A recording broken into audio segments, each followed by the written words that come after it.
आदित्य जी का सवाल है और इन्होंने ले रखा है अल्बर्ट डेविड।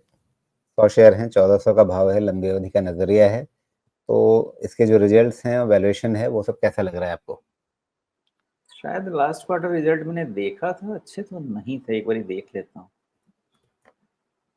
नहीं थे, मुझे याद था, ठीक है। सेल्स डी ग्रोथ है and that is the problem, ध्यान रखिएगा। सेल्स डी ग्रोथ वो फार्मा पे नहीं इतनी होना छोटी चाहिए। कंपनी है, इस पे आपकी नजर कैसे थी? नहीं, मैंने एक्चुअली इसमें मैंने काम किया हुआ है। मैंने अपना पर्सनल पोजीशन मेरे पास था बहुत पहले।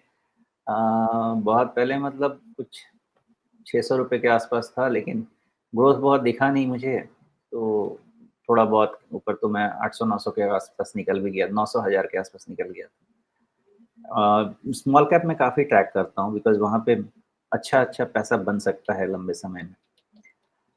प्रॉब्लम यहाँ पे मुझे सेल्स ग्रोथ की लगी, और सेल्स ग्रोथ पे अगर प्रॉब्लम आ गई तो फिर दिक्कत तो हो ही जाती है। देखिए, आपको दोनों प्रॉब्लम है, एक तो आपका सेल्स ग्रोथ गया था और उसके बाद आपका मार्जिन मार्जिन एकदम वेफर थिन, मतलब वेफर थिन हो गया 0.82%, और ये डर लगेगा। और 500 करोड़ की कंपनी में तो बहुत ज़्यादा डर लगेगा, एंड देयरफॉर आप देखेंगे इनका पैट ही नेगेटिव हो गया, पीबीटी ही नेगेटिव हो गया।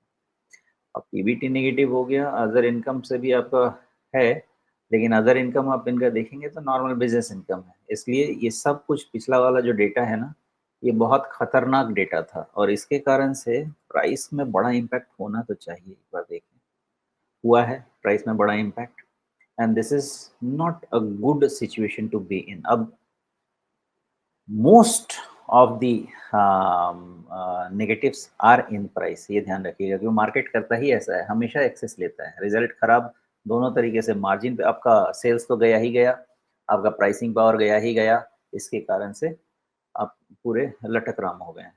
अब यहाँ पे जो है ना, ये बहुत ही क्लियर है, 800 के आसपास सपोर्ट है, और उससे भी ज़्यादा इंपॉर्टेंट आने वाले क्वार्टर का रिजल्ट।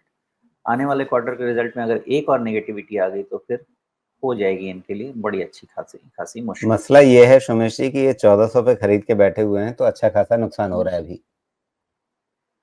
ओहो, जो भी है, मैं यही कह सकता हूँ आदित्य के साथ कि मेरी सहानुभूति है, उससे ज़्यादा मैं कुछ नहीं कह सकता। लेकिन अब बिजनेस में ही इशू है तो फिर सोचना पड़ेगा वैसे। तो एक क्वार्टर का और रिजल्ट देखिए, और मैनेजमेंट कुछ बोलता है क्या? कुछ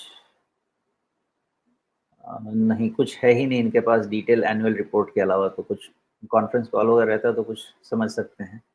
अदरवाइज़ मुझे लगता है कि ये एक तो स्मॉल कैप में आप देख ही रहे हैं, स्मॉल कैप, मिड कैप में क्या चल रहा है, ऊपर से वो करेले के ऊपर नीम, इनका रिजल्ट खराब, तो दोनों तरफ से मार पड़ी है बहुत ही क्रूशियल जंक्शन पे। 800 इतनी आसानी से जाना नहीं चाहिए, मुझे तो ऐसा लगता है। तो अगले रिजल्ट का इंतज़ार कीजिए और उसके बाद रिव्यू कर सकते हैं इसको। जी। तो अगर 800 पर भरोसा बन रहा है तो शायद वहां तक का इंतजार कर लें और नतीजे देख लें। अगर उसके बाद कुछ स्थिति संभलती है तो वापस एक बार फिर से रिव्यू किया जा सकता है, फिर से देखा जा सकता है इसको।